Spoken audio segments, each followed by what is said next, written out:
Alors aujourd'hui, c'est la rencontre plénière de capacitation citoyenne, donc de tous les groupes de capacitation qui ont pu venir, et qui est organisée sur, d'une part, une présentation sur les événements de chaque groupe en cours, et puis cet après-midi, on va travailler beaucoup sur faire ensemble, comment on peut améliorer les conditions de travail ensemble avec les élus, les habitants et les professionnels.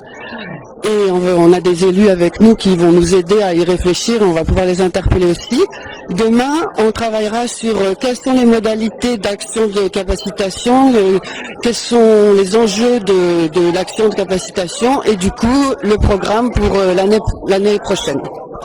Il y a combien de groupes qui viennent de capacitation? 27 aujourd'hui. Ouais, c'est génial. De où? Alors ils viennent de Belgique en Wallonie, ils viennent de France dans la région Nord-Pas-de-Calais, de la région Rhône-Alpes, de la région parisienne.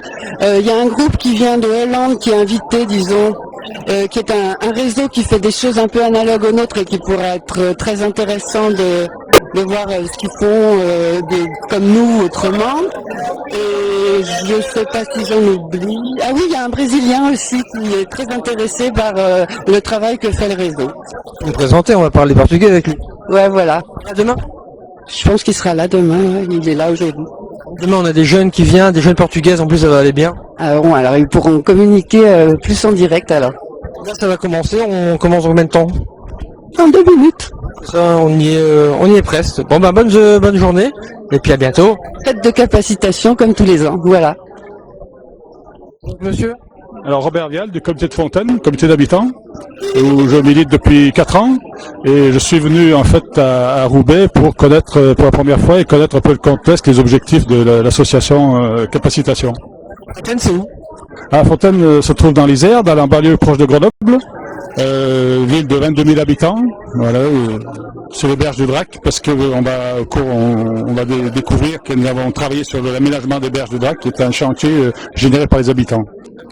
Il y a un conseil de quartier. Non, le comité d'habitants de Fontaine a une spécificité, c'est qu'il couvre toute la ville. L'ensemble total de la ville, on n'est pas encore découpé ni organisé par quartier. Comment ça va devoir arrêter? Pardon? Je dis là, on entend les gens qui commencent, on va devoir arrêter. Bon, merci bien.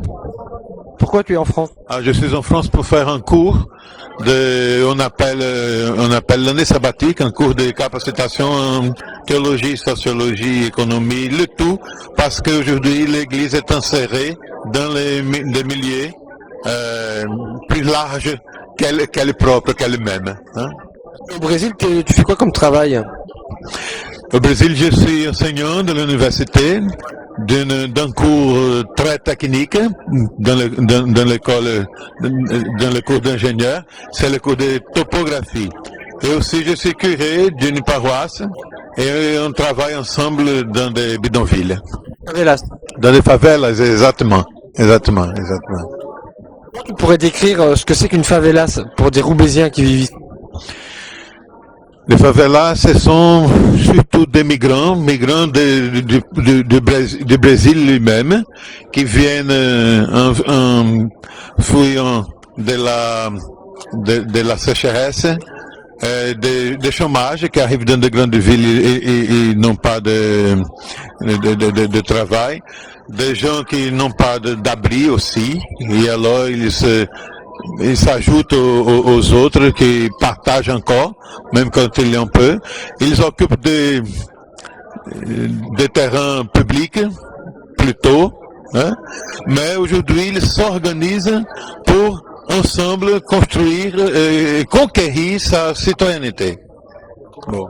Et moi je suis allé déjà au Brésil et ce qui nous avait frappé, c'était l'esprit de la lutte qu'il y a chez les... Il y a eu un très grand coup sur cette lutte que ça a été le gouvernement militaire. Alors de 1964 à 1974 à peu près, a eu encore de la lutte. Après 1974, le gouvernement militaire a été plus dur encore. Et la jeunesse qui est née dans cette période-là reflète ainsi en soi-même cet affaiblissement de la lutte. Mais après là, même quand on sait qu'il y a beaucoup de critiques, etc., on voit que cet esprit de lutte, il revient, il renaît. Hein? Il y a la liberté de s'associer plus facilement. Il n'y a plus l'endommagement de la police. La police est pour libérer, la police est pour les citoyens, la police est pour punir ceux qui font ce qu'on ne devait pas faire. Hein? Alors, cette lutte, elle est en pleine, augmentation, en pleine montée. Vous parlez des associations d'habitants. Ton association d'habitants, il y a combien de membres, par exemple? Ah, ça varie beaucoup. Il y a l'association de membres du quartier entier. Tout le monde peut participer, mais c'est pas tout le monde qui en fait participe. On peut dire qu'on a à peu près 700, 800 membres. C'est la plus grande association. Et il y en a deux autres associations plus petites, qu'on pourrait dire l'une d'un endroit où il y a ces 400 familles dont j'ai parlé, mais qui est associée, il n'a qu'à peu près 50-60 membres. Et l'autre bidonville, plus élargie, elle a à peu près 2000 familles, c'est très grande, 7 à 10 000 habitants, mais on a inscrit 500 quelques, pas 600 personnes. Mais pour nous, c'est déjà grand. Et est-ce que ces associations-là participent à des principes comme le budget participatif? Oui, toujours, parce que, et surtout aujourd'hui, parce que le maire élu a été un maire plus, de gauche. Alors, il a invité. Et avant, les associations, elles criaient pour participer, pour qu'il y ait ce budget participatif. Alors, aujourd'hui, on a chez nous, on n'avait pas avant. Bon, une question sur la France. Depuis que tu es en France, qu'est-ce que ça t'inspire comme réflexion? Nous, on vit dans un confort relativement confortable. Bon, oui, mais une chose que je pense est qu'il y a une peur un peu généralisée des gens entre elles, de se rassembler, de se saluer. On sent un peu ça, et pour moi c'est extrêmement positif de se rapprocher. Une autre chose est la République est une chose merveilleuse, le Brésil est aussi une république, mais je pense que on a exacerbé le mot laïcité. La laïcité est très intéressante, est très utile parce qu'on ne peut pas, faire une seule chose solide, les églises et l'État, mais quand même, il faut qu'il y ait des participations. Et ici, il y a une nette séparation. Et alors, il y a des choses qu'on pourrait faire ensemble qu'on ne fait pas parce que il y a cette peur de blesser la laïcité. Et je pense que ça ne blessera pas la laïcité. Au contraire, parce que la laïcité, c'est le principe basique de la citoyenneté. Exactement, bah c'est bien dit. Moi, je trouvais aussi au Brésil que c'était vraiment joyeux et très solidaire. Joyeux, content de vivre et très solidaire. Ah bon? Oui, c'est vrai. Comparé à la France. C'est vrai. Parce que il y a la chaleur, il y a le serrement des bras, etc. On est interrompu par... Je reprends. Bon, bah merci bien, c'est Paolo Cabral. Oui. Bon, et merci à vous tous qui un jour iront voir cette vidéo. Obrigado. C'est une association d'alphabétisation, c'est des cours d'alphabétisation qui aident les femmes étrangères pour savoir lire et écrire le français. C'est où la Boissière? C'est à Montreuil, c'est à Paris. Et donc vous nous montrez ce qu'elles ont fait Elles se sont exprimées. Par exemple, c'est ici ou là-bas, là-bas aussi, c'est une expo. Ils ont écrit ce qu'ils pensaient de là-bas, c'est les racines, le pays et tout. Et ici, la France, c'est les enfants, c'est l'avenir. Et voilà, je peux lire quelques textes. Mon pays, c'est là où j'ai des copines d'enfance, par exemple. Donc là, c'est l'expo de leurs enfants parce qu'en fait, on reçoit aussi les enfants. On a une animatrice qui garde les enfants pendant que les femmes fassent leur cours. Là, on a éclat de vie. C'est des témoignages des femmes, leur arrivée en France. Comment ça a été, comment étaient les premiers jours et tout. Là, c'est sur les chemins de l'école. En fait, c'est des femmes qui n'ont jamais été à l'école, ni dans leur pays, ni ici. Donc, ils ont montré que pourquoi ils n'ont jamais été à l'école, parce qu'ils travaillent à la maison, les pères refusent avant et tout. Des femmes qui viennent d'arriver récemment en France. Non, il y en a des femmes qui viennent juste d'arriver en France. Il y en a des femmes pour des raisons X que je peux pas dire. Ça fait plus que 20 ans qu'ils sont ici, mais avant ne pouvaient pas sortir. Et donc, mais ne parlaient pas français. Alors, grâce à vous, en fait, elles vous fréquentent.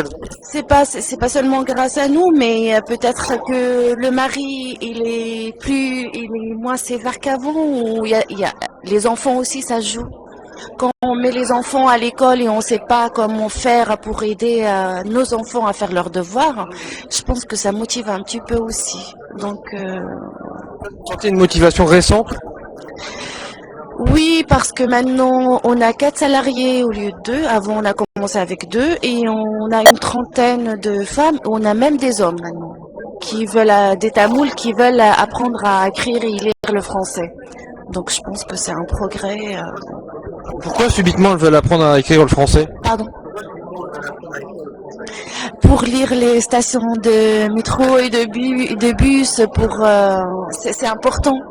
Intéressant, il y a un besoin de mobilité quoi. Voilà, je pense que de prendre le métro pour aller quelque part, il faut lire. Et si on sait pas lire, c'est impossible de prendre le métro, surtout à Paris. À Sarkozy avec son ministère de l'identité qui disait faut apprendre le français, ça vient pas de là du tout. Ah non, nous on a commencé avant ça. Nous c'est pas seulement parce que Sarkozy il a demandé ça, non, ça n'a rien à voir. C'est pour elle-même et surtout pour les enfants. Parce que souvent ils ont des enfants et ils veulent aider leurs enfants et montrer surtout à leurs enfants qu'elles vont arriver. Donc, elles essayent pour faire plaisir aux enfants, pour montrer aux enfants, voilà, même maman, elle sait lire. Donc, voilà. C'est quoi la principale difficulté quand on gère ce genre d'association? C'est les femmes maghrébines qui portent le voile. Ça gêne beaucoup surtout. Pourquoi ça gêne? C'est dans le quartier. Vous gêne vous? Ah non, pas moi, mais on sent que ça gêne. Voilà, les institutions et tout. Si on peut pas accompagner un enfant, par exemple, qui fait une sortie avec sa classe. Maintenant, c'est une femme voilée, elle n'a pas le droit d'accompagner les enfants. Ah oui. C'est le premier étonné parce que nous c'est vrai qu'à Roubaix c'est assez courant que les femmes sont volées, ça pose plus un problème en fait. Et vous à montrer que si. Nous, si on a des enfants à l'école et une maman voilée qui veut accompagner son enfant pour faire une sortie, elle n'a pas le droit parce qu'elle porte le voile. C'est vraiment gênant. Je suis étonné que ça existe encore en France parce que nous à Roubaix on est habitués, enfin on est super tolérants quoi. Mais je pensais pas que c'était à ce point-là dans d'autres villes françaises. Donc voilà, ça c'est une difficulté pour nous. On essaye de batailler pour ne plus avoir ça. Mais j'espère. Pour que les gens acceptent le voile ou pour qu'elle retire son voile? Pour que les gens acceptent leur voile. Moi, je peux pas dire pour que les dames enlèvent leur voile. C'est chacun. Je pense que on est dans un pays libre. Donc voilà. Et les autres. Voilà. Une expo ici. Là, les femmes ont raconté à quoi elles jouaient avant. Donc voilà. Du pays, voilà. De où? De partout. de Chine, de Maghreb, de partout. On a des différentes nationalités. Presque 7 ou 8 nationalités. Le monde s'entend bien ensemble. Et d'âges différents aussi, je précise. On a à partir de 22 ans jusqu'à 70 ans. La fête est dans chez vous. On a deux groupes. Un groupe qui sait un peu parler, qui sait un peu débrouiller, et un groupe qui ne sait ni lire ni écrire, et on essaye de... Et on a 11 nombres de SIA. Comment vous voyez l'avenir de votre association Je pense que on est en train d'agrandir parce qu'on a des bénévoles, plein de bénévoles. Voilà. Avant on travaillait que le matin, maintenant les femmes demandent le matin et l'après-midi, donc on travaille les après-midi aussi. Et donc voilà. D'accord, merci bien. Nous sommes une association qui avons pour but, dans un premier temps, de faire de l'aide alimentaire. Ensuite, nous travaillons avec les gens sur l'insertion sociale et l'insertion professionnelle. On travaille surtout sur différents axes, notamment l'insertion par la culture, qui est un outil formidable, et aussi sur la démocratie participative, par le biais de laquelle on organise différents débats, de sorte qu'on puisse donner la parole à ceux qui ne l'ont pas souvent, et ceux en face d'élus. On travaille aussi sur l'aide à l'intégration, donc on accompagne les gens administrativement sur des demandes d'asile, des demandes de regroupement familial, etc. Et on a aussi un pôle jeunesse sur lequel on travaille beaucoup sur l'échange, notamment avec le Maroc pour cet été. Où ? Dunkerque. Et l'insertion par la culture, ça consiste en quoi ? Donc ces différents projets culturels, dont le plus récent c'est El Madi, qui a fait l'objet d'un livret capacitation. Donc sur les 20 personnes qui sont engagées dans le projet, nous avons 40% de personnes qui ont fait un retour à l'emploi positif. Donc c'est un outil formidable parce qu'elles ont repris confiance en elles, elles ont pu partager et puis reprendre confiance en elles surtout. Voilà. Et sur la démocratie participative, qu'est-ce que vous faites ? Le projet Parole de Femmes qui a pour objet d'organiser 3 débats-conférences. Donc on invite les personnes les plus éloignées du débat, notamment celles qui sont en grande difficulté sociale, de toute origine. Et elles sont invitées à participer à des débats-rencontres en présence d'élus sur différents thèmes de société qui les intéressent. De mobiliser des... Absolument pas. On a un peu le même problème.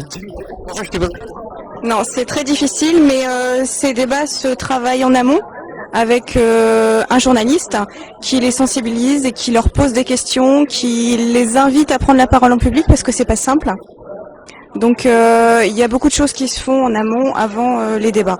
Et on a aussi un principe, c'est que on emmène les gens sur les débats, on les ramène chez elles aussi, parce que elles ne font pas forcément la démarche d'elles-mêmes. Donc pour l'instant, on les accompagne, mais on tend vers une autonomisation de notre public quand même. Hein.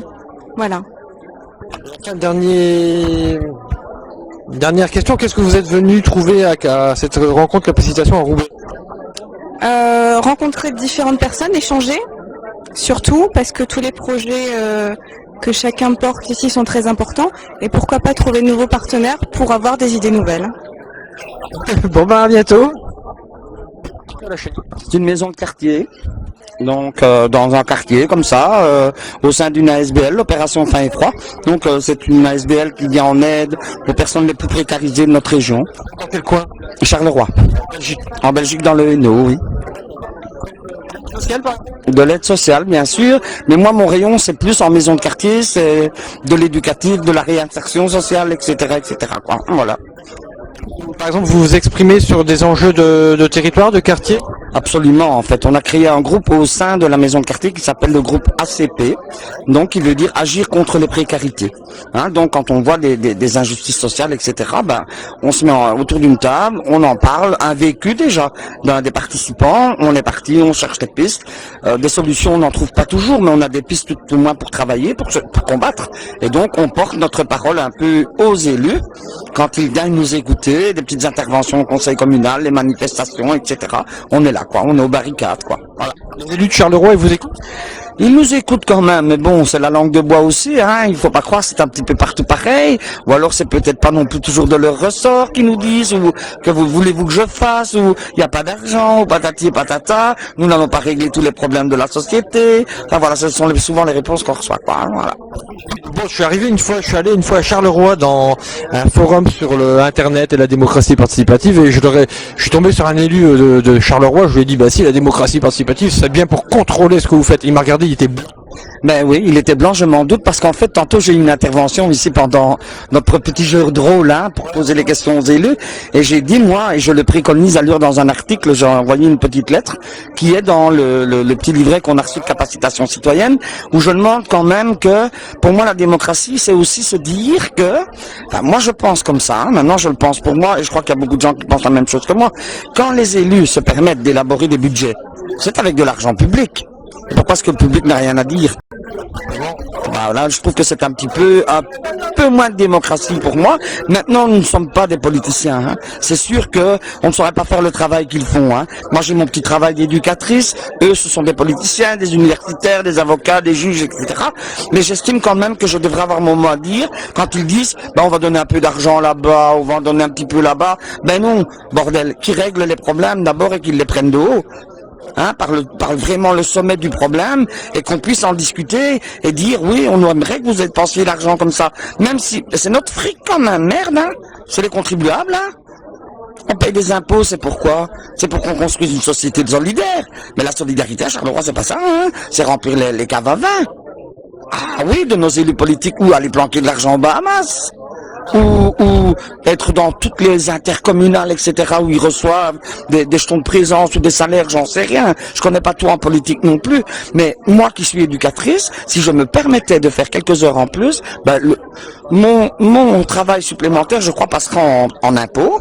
Par contre, ils cumulent un peu partout, et pour eux, ben, c'est normal. C'est normal, quoi, voilà. Donc moi, je suis un petit peu contre toutes ces injustices qui sont là.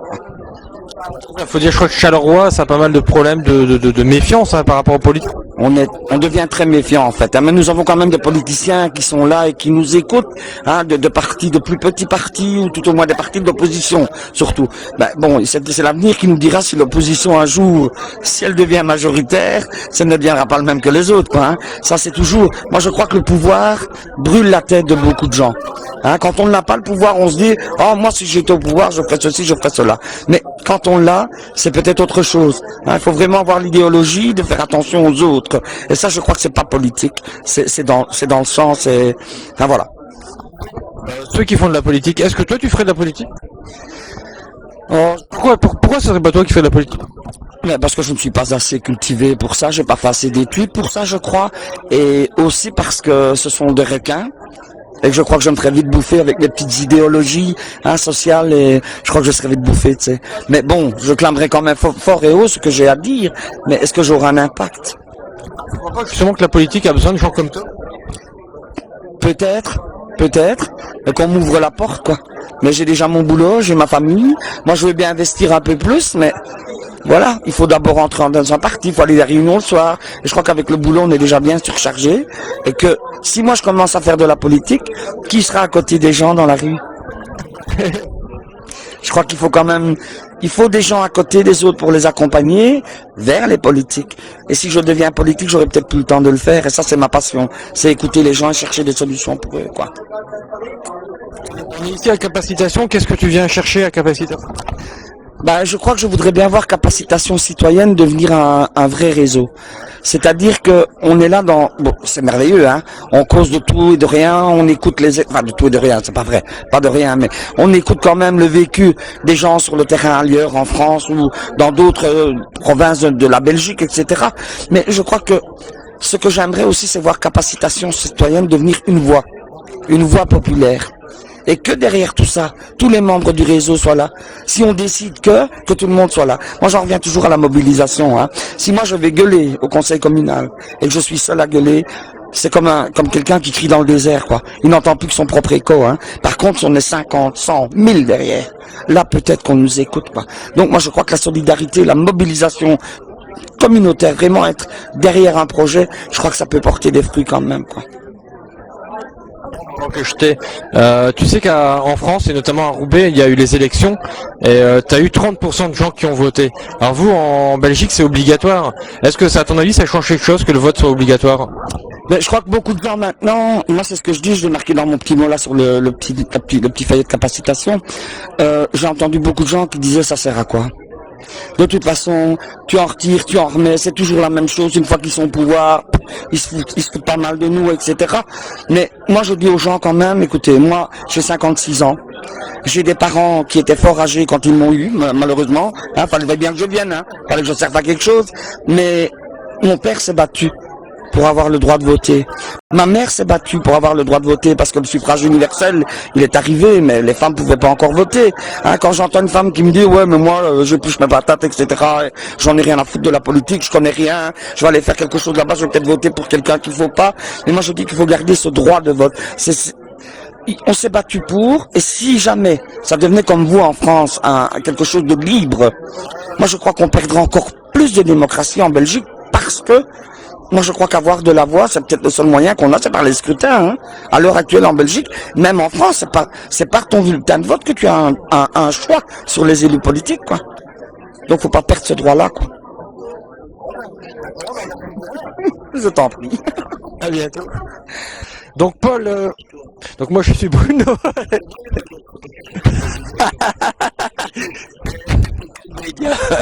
Pour le blog de Roubaix, voilà. Paul, c'est quoi Solidarité? C'est une association de locataires. Mais locataires au sens très large, surtout les précaires, ça veut dire des sans-abri, ça veut dire des gens qui habitent dans des campings et des domaines, ça veut dire aussi des gens qui habitent dans le logement social, et voilà un peu. Et alors, mais le logement, c'est le fil rouge. Notre objectif, c'est de faire des citoyens critiques, avec des précaires, d'aider des critères, des précaires à devenir des citoyens critiques, quoi. Alors c'est un gros enjeu, et moi je contribue, je comprends tout à fait ce que tu souhaites. C'est quoi la difficulté justement pour rendre les précaires critiques? Écoute, ce que nous pensons, nous, c'est qu'il y a une énorme capacité des précaires à devenir citoyens critiques, mais il faut créer les conditions. C'est ça le problème, parce que on leur a jamais on ne les a jamais aidés à devenir des citoyens critiques. Quand ils sont à l'école, on leur dit écoutez ce que vous dit le maître, le docteur, écoutez ce que vous dit le docteur, faites confiance aux experts. Et nous disons que les précaires sont des experts d'expérience parce qu'ils vivent les situations. Et donc créer les conditions, c'est par exemple qu'ils aient des sous. Parce que pour faire des projets collectifs, il faut des sous. Et donc, on se bat pour qu'il y ait de l'argent, pour que des précaires puissent faire des projets. Il faut qu'ils aient des locaux pour se réunir. Il faut qu'ils aient des animateurs qui libèrent leurs paroles, qui les animent, pour faire des collectifs, etc. Donc, tu vois, voilà nos perspectives. Et ça marche. En fait, donc ça marche, parce que nous, la grande difficulté, dès qu'on essaie de mobiliser beaucoup de gens, leurs problèmes sociaux sont répondus individuellement. C'est-à-dire que tu as un besoin social, tu es sans emploi, tu veux voir l'animateur social, il te donne le RMI, et tu rentres chez toi, et il n'y a pas forcément besoin de s'organiser collectivement. Or vous arrivez à vous organiser collectivement. Qu'est-ce qu'on fait? Par exemple, notre association, elle fait des permanences logement. Les gens viennent et on leur dit, on va vous donner quelques indications, mais vous savez, il y a un groupe qui se réunit.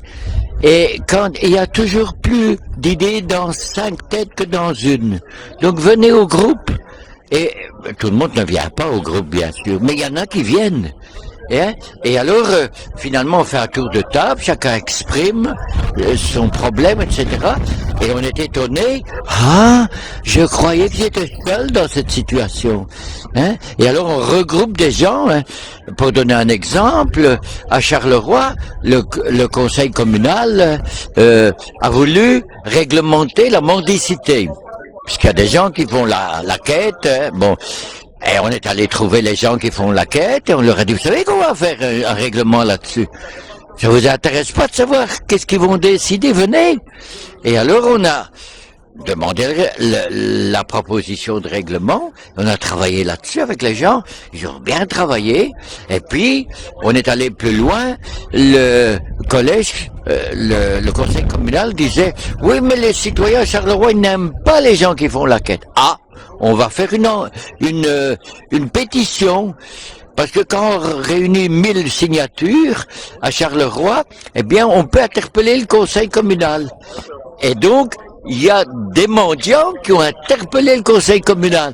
Et le conseil était tellement étonné de voir les capacités des gens qu'on a tout le monde applaudi et qu'on a modifié. Hein? Tu vois, un exemple concret. Et on fait continuellement des actions collectives. Hein?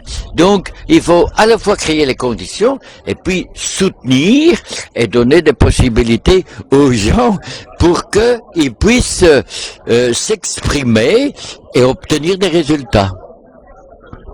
Et ouais, non, mais on est assez impressionné à chaque fois que tu parles. Hein. T'as remarqué que dès que tu t'exprimes, tout le monde t'écoute. Ton intervention sur les politiques m'a intéressé. Qu'est-ce que t'attends de capacitation, de ce week-end capacitation?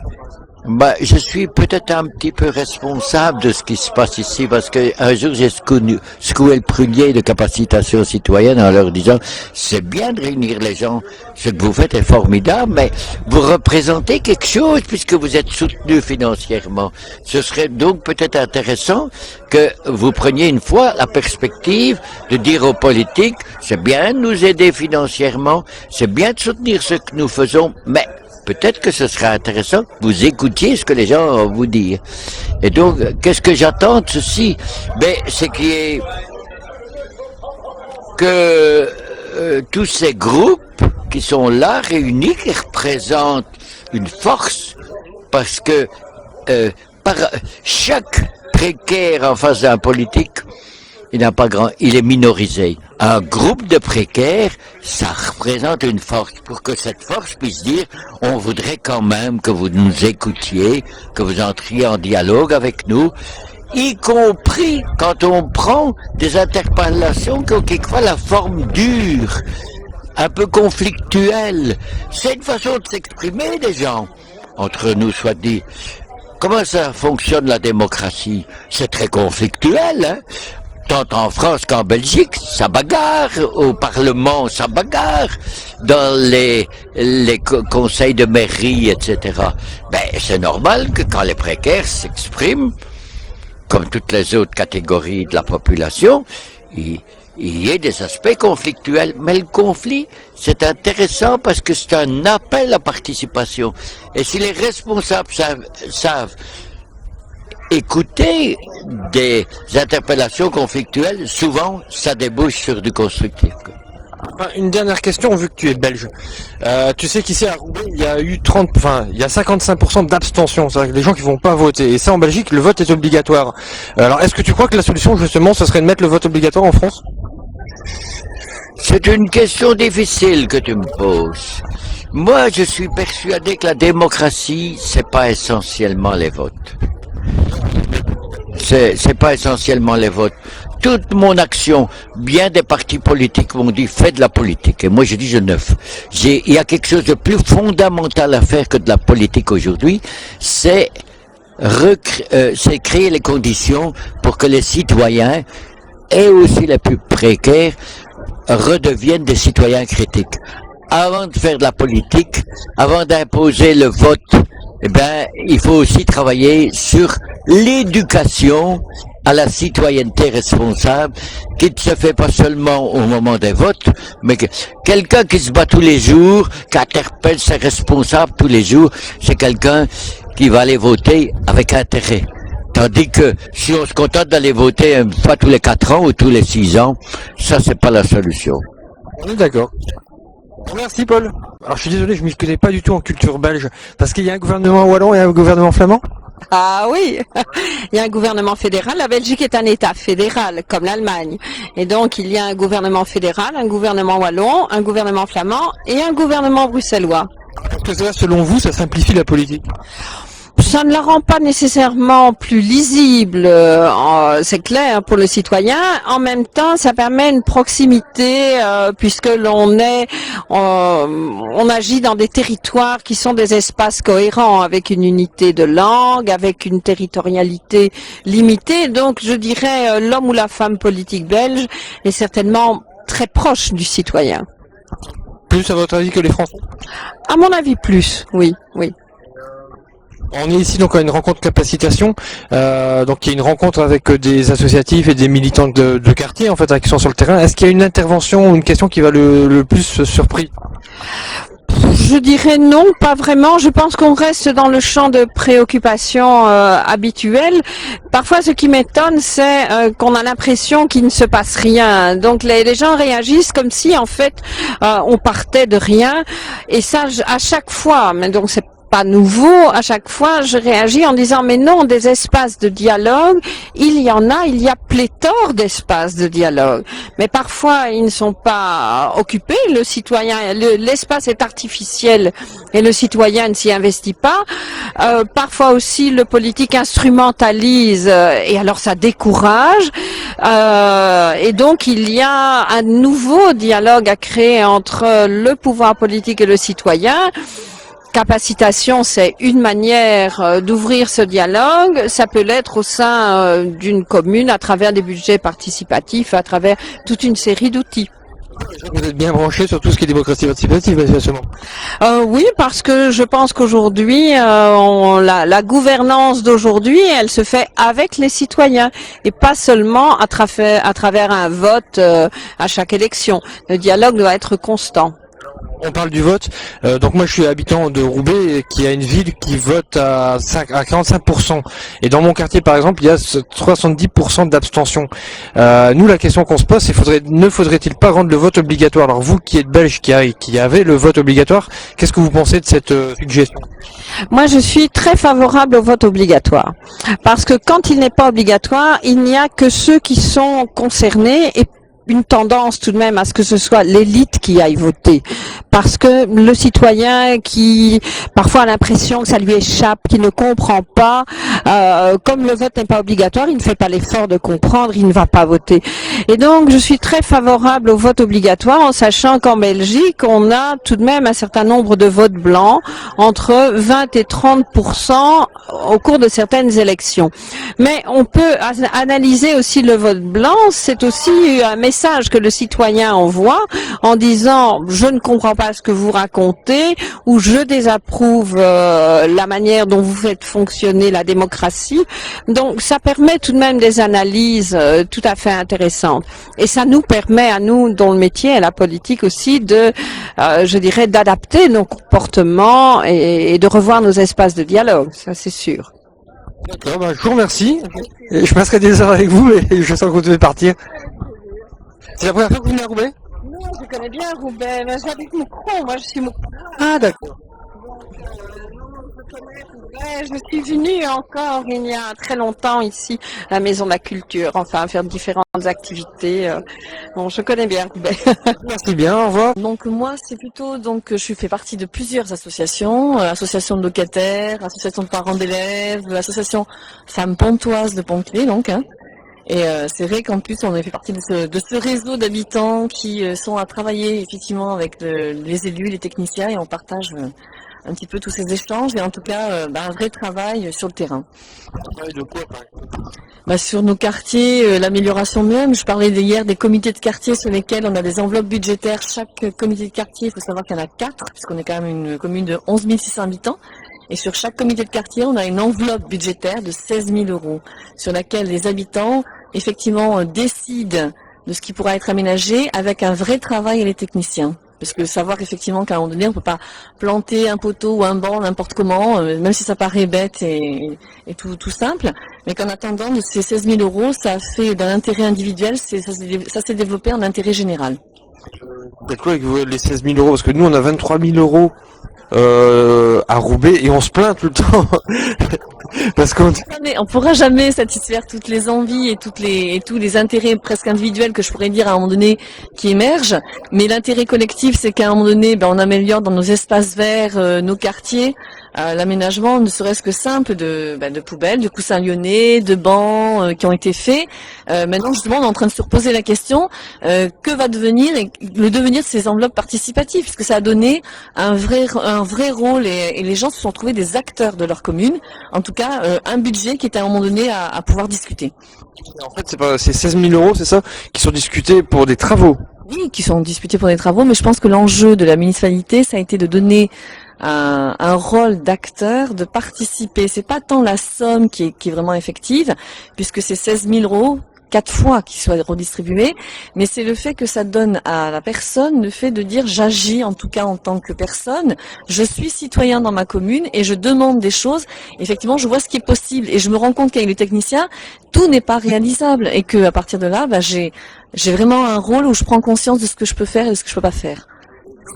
C'est plus dans ça en fait. Tu dis comité de quartier, c'est une association? Non, comité de quartier, ça réunit des habitants du quartier même, ça réunit les élus, ça réunit les techniciens. Et c'est la réunion de ces trois, je dirais, on va pas dire de ces trois états, mais de ces trois confrontations de personnes, qui fait que le vrai travail d'échange, et en tout cas l'écoute, et puis le fait qu'on n'est pas contre les uns contre les autres, ça resitue le citoyen, en tout cas en tant qu'acteur, en tant que militant citoyen. Nous, comité de quartier, c'est une association qui s'appelle comité de quartier et qui a un budget de fonctionnement de 23 000 euros, alors ce qui permet de payer un demi-temps plus des loyers, les frais de fonctionnement. Donc ça, vous êtes complètement, c'est pas vous qui touchez l'argent et qui la gérez sur un compte, par exemple. Non, pas du tout. Nous, on n'est pas une personne morale. Le comité de quartier, c'est un lieu de concertation, discussion, échange, mais ça réunit les trois vraiment instants, je dirais, de la commune. Voilà. Mais qui n'est pas du tout en association, c'est pas une personne morale. Voilà, tout à fait. Ouais. Donc, je sais que j'insiste, mais c'est pour bien qu'on comprenne par rapport au modèle roubaisien, c'est que vous, votre conseil, enfin, nous on appelle ça un conseil de quartier, donc gère par exemple donc la somme d'argent en disant, il faut faire tel travaux à tel endroit ou tel besoin. Voilà, tel besoin, parce qu'on a constaté que dans la rue, effectivement, des véhicules allaient trop vite, donc les coussins de nez sont installés, qu'il y a des zones 30 à respecter, à faire, qu'il y a des choses qui vont pas par rapport à la voirie. Ça permet de faire émerger aussi des vrais problèmes que l'habitant, l'usager peut avoir à un moment donné. Moi, je pense que c'est important. C'est le lieu de parole, en tout cas, le lieu de parole et d'écoute et de vraie écoute et de concertation entre les gens. C'est pas dire simplement je viens là pour parler, pour avoir une réunionnite de plus. C'est pas notre truc, donc de toute façon à ce niveau-là. Mais des choses ont vraiment émergé de ça, puisque moi je me rappelle un exemple, la digue au niveau de Pont-Clé, on disait souvent que c'était un lieu dangereux pour nos enfants.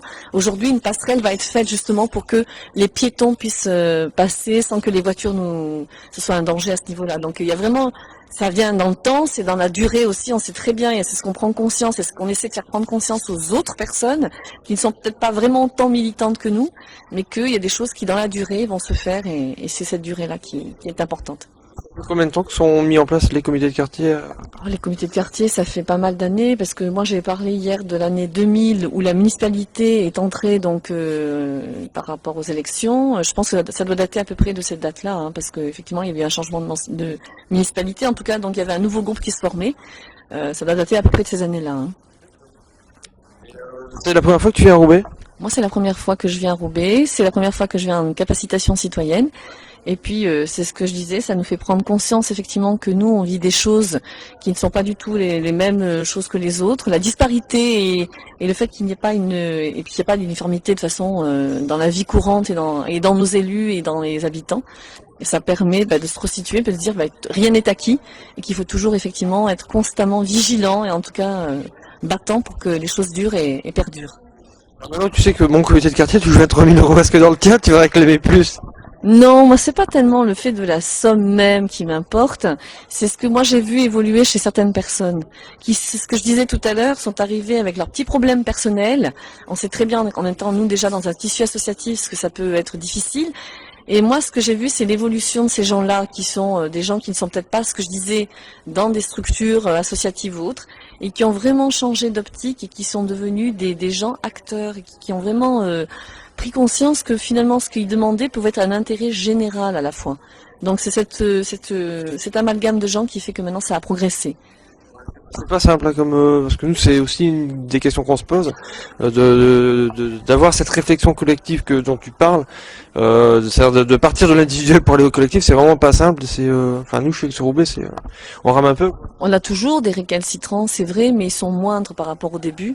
Et moi, je te dis, c'est vraiment pas le phénomène même. L'importance n'est pas dans la somme, c'est le fait de dire à un moment donné, on nous a donné cette possibilité, utilisons-la. Manions ça avec intelligence et à partir de là on peut vraiment construire des gens. Les gens peuvent redevenir vraiment des citoyens. Et je crois qu'il y en a qui avaient perdu cet état d'esprit en disant je suis là que pour élire des personnes, je leur laisse la légitimité mais moi je fais rien. Donc à partir de là il y a une prise de conscience de toute façon des gens.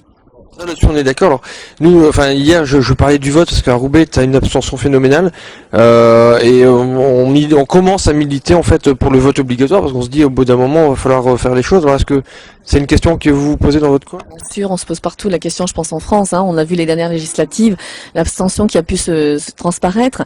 Et puis, bon, moi je sais que dans nos milieux, au niveau des jeunes, et puis on a nos propres enfants aussi, qu'on essaie d'éduquer là-dedans, on est déjà, nous, assez porteurs de cette parole en disant, de toute façon, on nous a donné ce droit de vote, je pense donc je vote, ça c'est quelque chose qui m'est toujours resté.